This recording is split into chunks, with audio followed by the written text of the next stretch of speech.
Time for our politics panel for your Wednesday morning. The Green Party co-leader Marama Davidson is with us from Christchurch this morning. Morena Marama, good to see you. Morena Ryan. David Seymour is with us as well, ACT Party leader from Parliament. David, good morning. Good morning. Right, we'll start with the infrastructure stuff. Would you pay $9 to get across the Harbour Bridge, David? Not if it was all day, every day. I think there's an argument that it could be a little bit like what they have in, say, Stockholm, where it is free or very cheap for most of the day, and then at a peak hour, when a lot of people are taking buses, some people might be car sharing or ride sharing, then it goes up. But if you look at $9 all day, every day, for a person who maybe lives on the shore or lives in the city and works on the shore, that's 5 days, 2 trips a day, $90. It's hard to see how a lot of people are going to absorb that.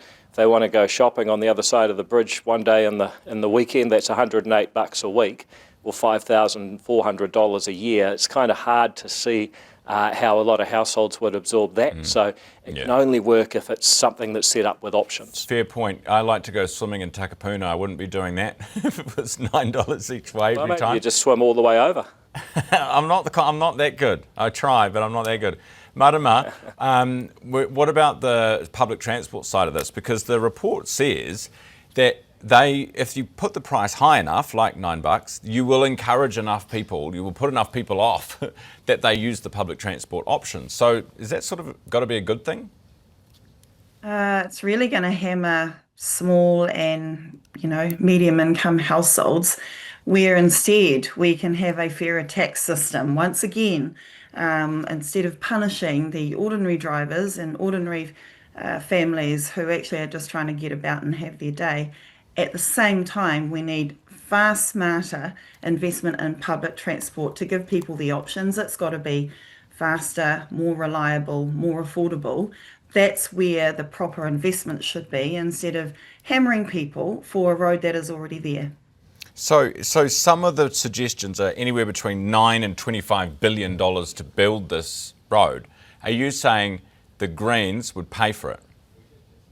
Well, I've just been very clear, Ryan, that investing in public transport, actually, and not paying for no, what you said, I listened carefully to what you said, Marama, and you said for the bridge going across, you don't want to hit people where the user pays because it's not fair on the poor, okay?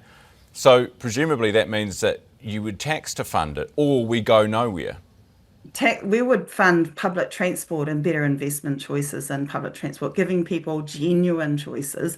But we know our public transport needs to be more affordable, more reliable, and that takes proper smart investment. And that is smart investment. That is moving us towards reducing our climate like what, a bridge? Pollution. On a bridge? How do you get across? On a bridge at the moment. Well, yeah, but that's buggered.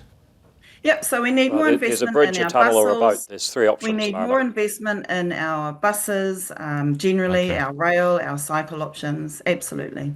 All right, very good.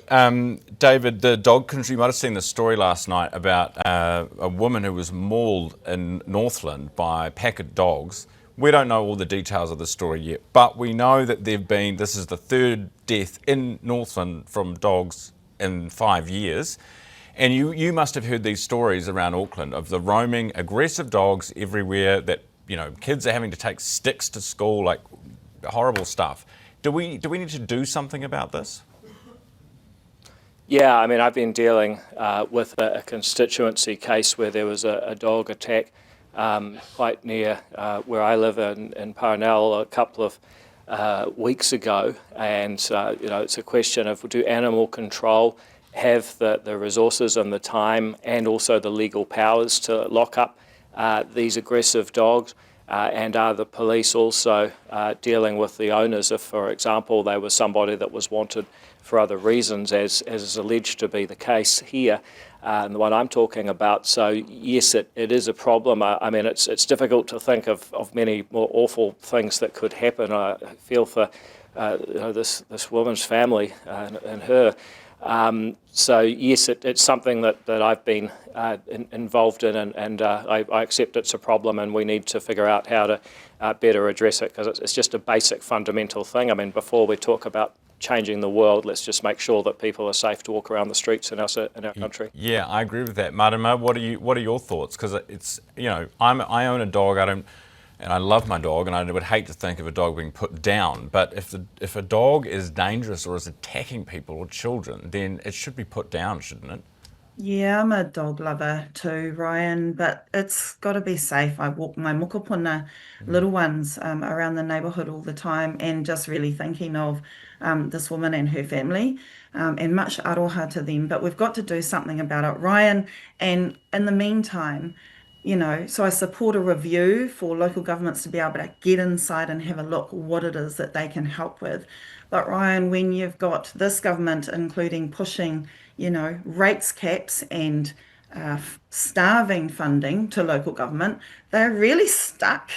And I really support them having the resources to do the work that Yeah. that they have I responsibility for. totally agree. Although that brings us back to the user pays in a way, because you'll be paying Marama, if I'm assuming you've got a dog, like I've got a dog, paying a dog registration. Oh my goodness, paying for that is like more than your butter bill for a year, which is already expensive enough. So, and that is meant to go towards dealing with this exact problem. So, I don't know what the solution is, but I'm glad that everybody sort of agrees we're going to do something about it. Very quickly, I want to talk about the Ministry for the Environment. It's been disbanded, David. However, it's going into a new super ministry. And your pitch at the weekend, which I very much enjoyed, was about cutting the size. How many ministries do we need, for goodness sake? How many portfolios do we need? We've got 81 or more now.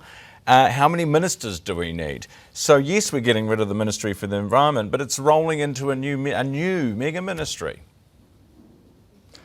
Yeah, so a couple of things. I mean, one, I think the speech I gave on the weekend, I've had some good feedback about that, because people just ask, why does such a small country have such a large government, 41 departments, 30-odd ministers, 82 portfolios, some of which aren't connected to any real budget or purpose, but are supposed to make a political point.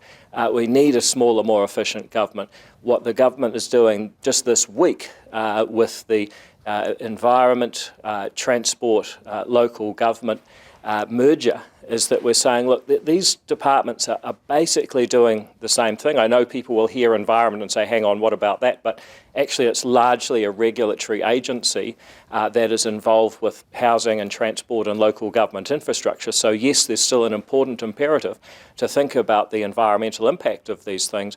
But if we don't start getting pipes and infrastructure built faster, then it won't just be Moa Point, it could be elsewhere. And as an Auckland MP, I'm very mindful that we've got decades of infrastructure neglects. That Moa Point could have happened where we are.